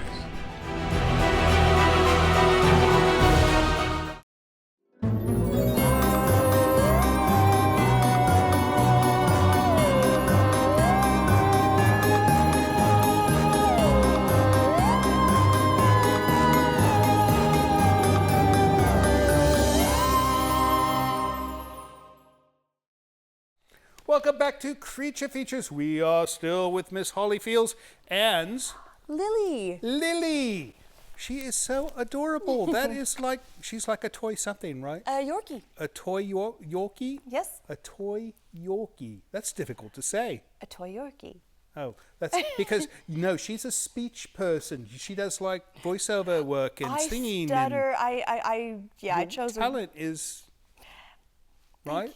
Well, I stutter though when I get nervous. Yeah. Thankfully, you have not stuttered tonight. No, so I'm not nervous. Not make you You're nervous. very calming. So, how long have you had this little angel? A few months. She's adorable. Thank you know, you. Tangella's not going to be able to keep her hands off of her. That's okay. You know, Tangella got a new dog. Yeah. She might bring it out. We'll see. That would be Who great. knows? All right. So in this film, we finally seen some monsters. Can you believe this? Yay. No, it's like most of the movie was all British people chatting and waving the lips. No monster. That's why I don't like British television. No, they just stand around and talk the whole time. Oh, we're going to make a monster movie and we're going to talk about it for the first 3/4 of the film. But you were in a monster movie, Seed People. I did a few monster movies, yes. Tell me about Seed People. Seed People is, we turn into seeds, and for some reason, it's a very popular classic film. That sounds boring. No, it's not boring, it's really good. I'm just a bad storyteller. Well, they turn into seeds and then what? Attack the town. As seeds? As seeds. Oh. Yeah, people like it. They don't even plant you and sprout out? No, we don't get planted. Yeah, well, you Seed People. You should get planted, right? Part 2.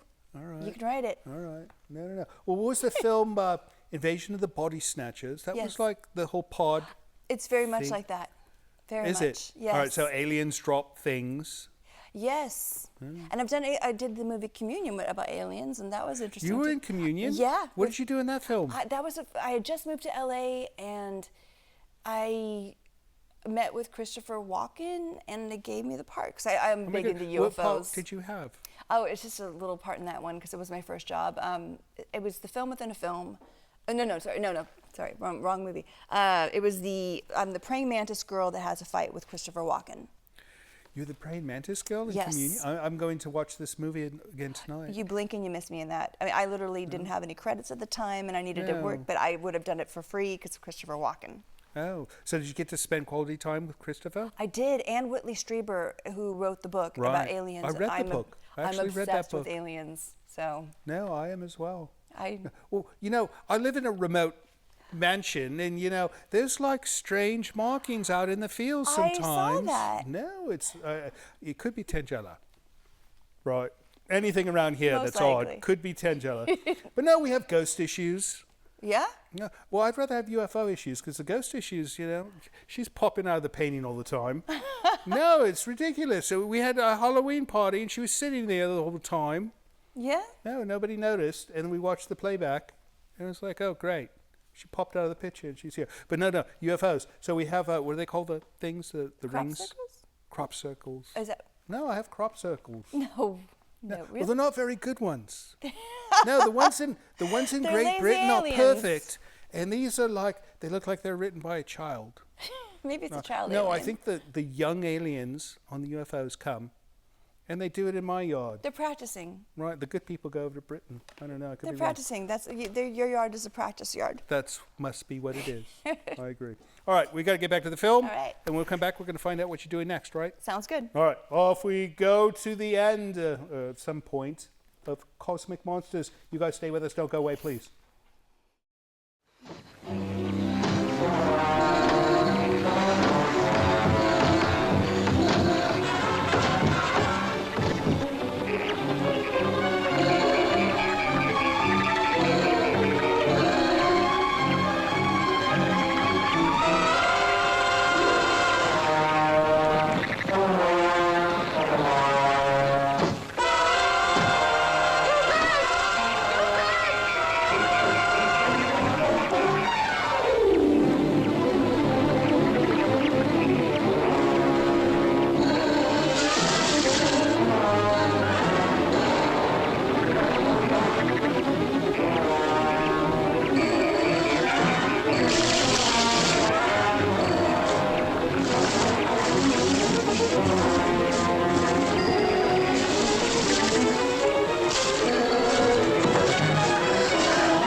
all right? There's another girl in the woods. Who is it?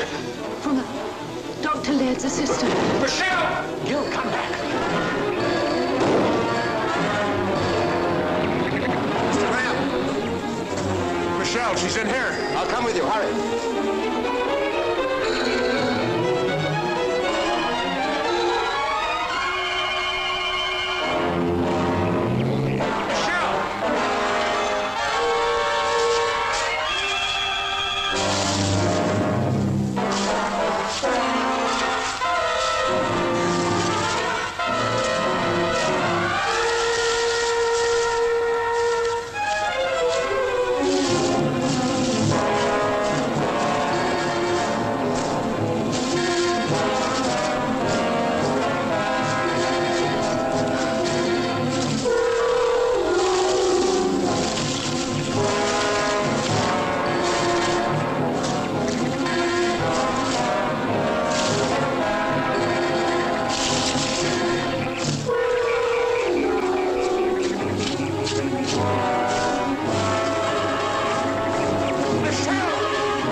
This way.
What is it? I just had a message from Brigadier Cartwright, Dr. Laird. Oh, I can't be bothered with you or Cartwright just now. I'm sorry, Doctor. This is important.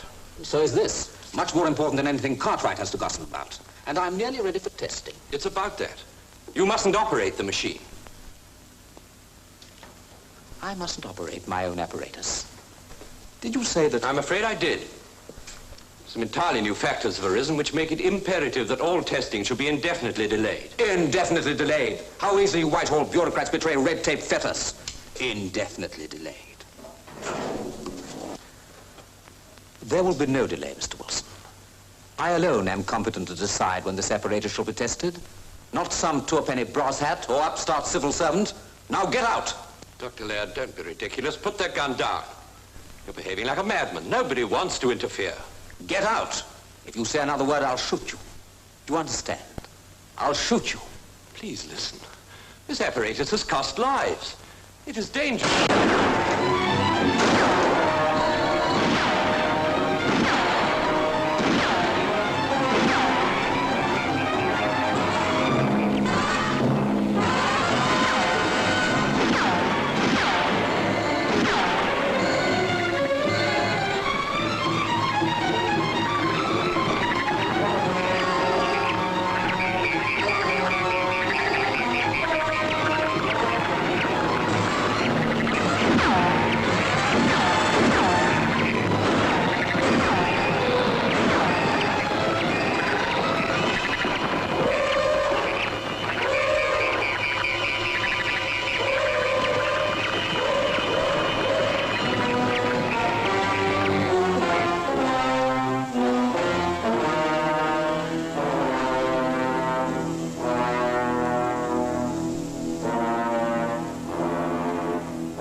Hairstyling for the show was provided by Restoration Hair in Santa Rosa.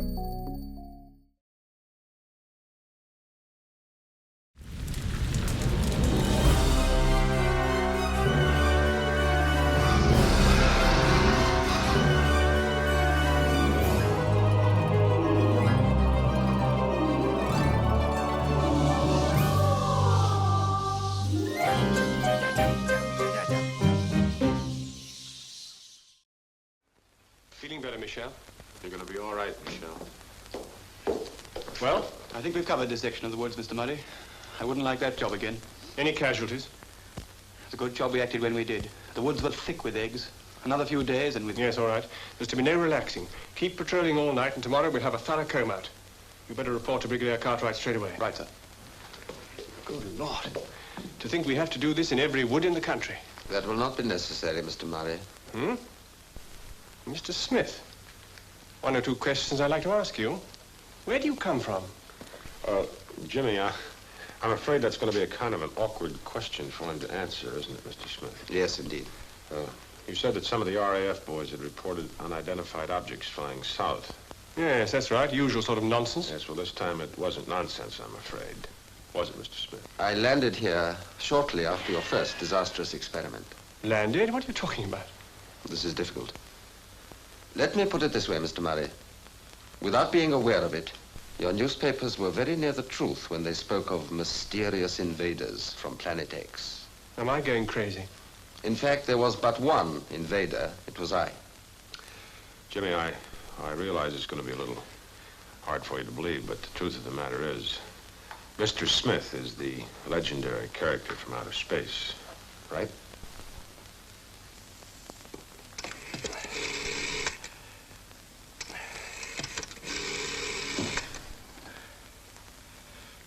Get me Brigadier Cartwright. Hurry. Cartwright here. Cartwright? Wilson here. Listen. Laird gone mad. What's that? No. Don't talk. Listen. He shot me. Come. Quick. Heaven's sake, come. He's alone. Wilson! Wilson! Wilson! Wilson! Wilson! We've had your planet under close observation for many years. Flying saucers? That's what you have chosen to call our spacecraft. We've also been monitoring your radio. That's how I come to speak passable English. But you're like us. Is that so very surprising, Miss Forsyth? There are many planets with the same physical conditions as here on Earth, and on them life has gone through the same evolutionary processes. Where is this Planet X? If I were to tell you, you would neither understand nor believe me. Time and space are still the great mysteries to you. Why have you come to pay us this visit? Because of your experiments in magnetism. You brought down one of our spacecraft on the night of your experiment. Our craft used the planetary lines of magnetic attraction as their means of propulsion. That's why we were so concerned with your experiments. Alarmed, I might say. We had to act in what you would call enlightened self-interest. Is that the only reason that you came? No. We've never interfered with your development before. But this time, your entire planet was in danger. It still is if you continue with your experiments. You mean we might reverse the Earth's polarity, tilt the Earth on its axis? Yes, I do. It has happened before, but then the force was extraterrestrial. I thought you said there was no further danger from these insects. That is correct. We were able to calculate the center of disturbance and the points of maximum intensity. This, I assure you, is the only place on land to be affected by cosmic ray bombardment. On land? There were some areas in the sea. There, life will have been spontaneously created, microscopically, just as it was millions of years ago, before there was an ionosphere to protect you. You've had a very narrow escape, Mr. Graham. Well? Message from Brigadier Cartwright, sir. Will you and Mr. Graham come down to Dr. Laird's house immediately? What's happened? It's Mr. Wilson, sir. He's been shot. Gerald, shot? Is he? We're afraid he's dead. Dr. Laird seems to have gone mad, and the Brigadier's worried he may start his machines again, sir. I was afraid of this. We gotta stop him. Let me come with you.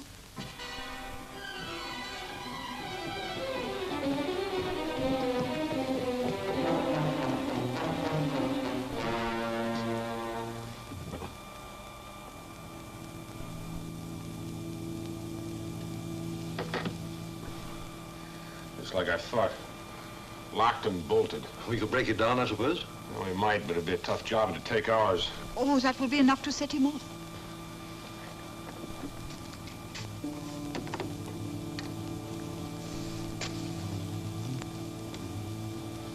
Look here, Smith. Can you help us? Do you really want me to? Of course we do. Smith, there's very little time left. If Laird switches on that infernal machine, well, I understand you know more about these things than we do. I do, sir. We must stop him. Can you help us? Look, how about that gun thing, the one you used to kill the spider with? No. I can help you, but the decision for what I do must be yours. Go on. It is a question of one man's life, or perhaps the very existence of the Earth. That's not a difficult decision. For us it would be. Life is more simple for you. Your press has spoken of our world as Planet X. We too have the equivalent of X in our language. Our children learn in their schools about the strange world of Planet X. You mean, Yes. Yours is the strange world, Mr. Graham. Brigadier, if I were to destroy this machine, would you promise me not to rebuild it? I give you my word. Without Laird, I don't think we could. Right, Graham? Absolutely right. Very well. I want you to take your men away from the house, well away. What are you going to do? Mr. Graham, Mr. Paul, would you come with me, please?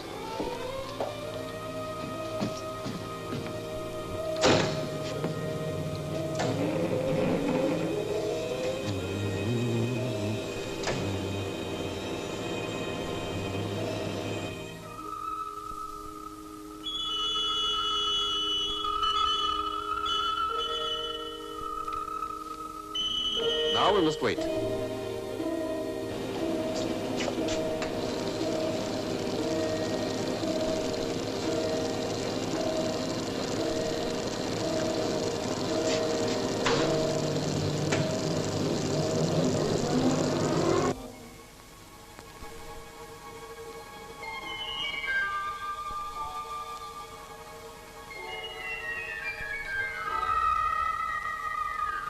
There it is.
Goodbye. Will you come back? Who knows?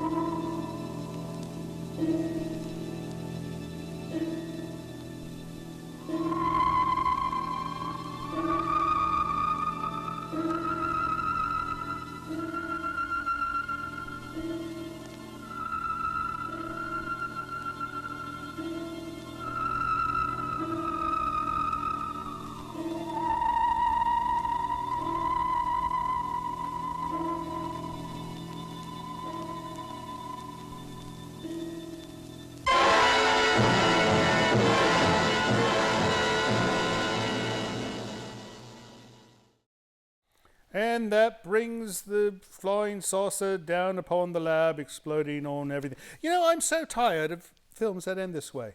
And, you know, the British are guilty of doing this all the time. You know, oh, let's just blow up the lab. Problem solved, blow up the lab. You know, it's a dumb way for a movie to end. Wouldn't you agree? She never agrees with me. She's just nodding her head to be nice. So, anyways, we are still with Holly Fields. We just finished up Cosmic Monsters. I hope you liked it more than I did. What you I liked it. You liked it? All right. Yes. No. Well, you're not as used to British films as I am. You know, I can read between the lines with these guys, and they're irritating. Holly Fields, what are you doing next? Well, hopefully Wishmaster 5.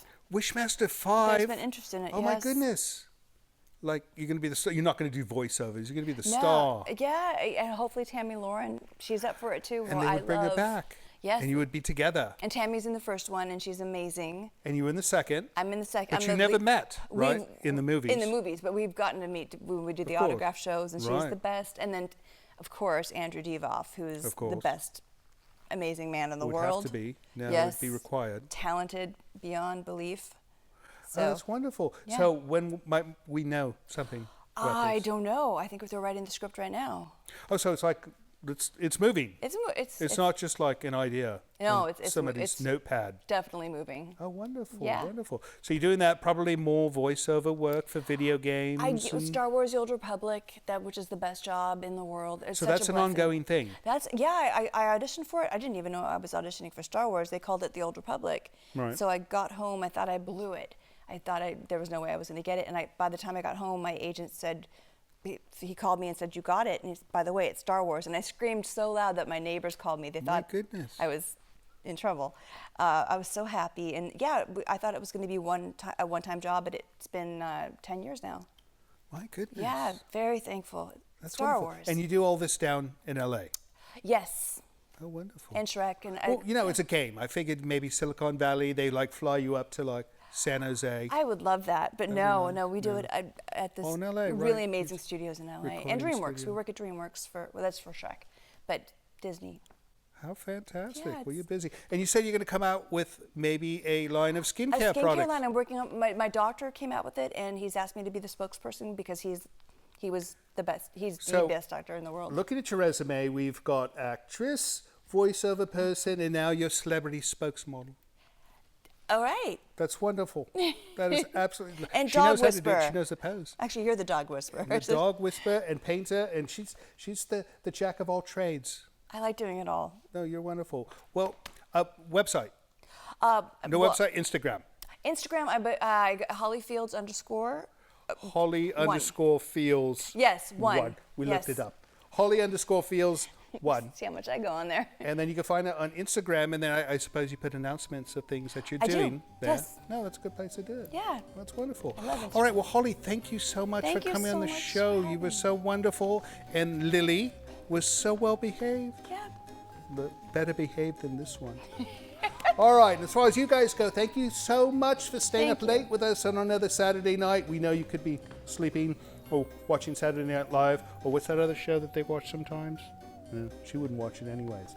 So we'll see you next week. Different movie, different guest. I have no idea who, I have no idea what, but it'll be fun as it always is. See you next time. So, Holly, I was thinking if Mike Myers ever wants to take a break from doing Shrek, I think I could do it. Really? I do. Let's hear it. All right. That'll do, donkey. Don't quit your day job.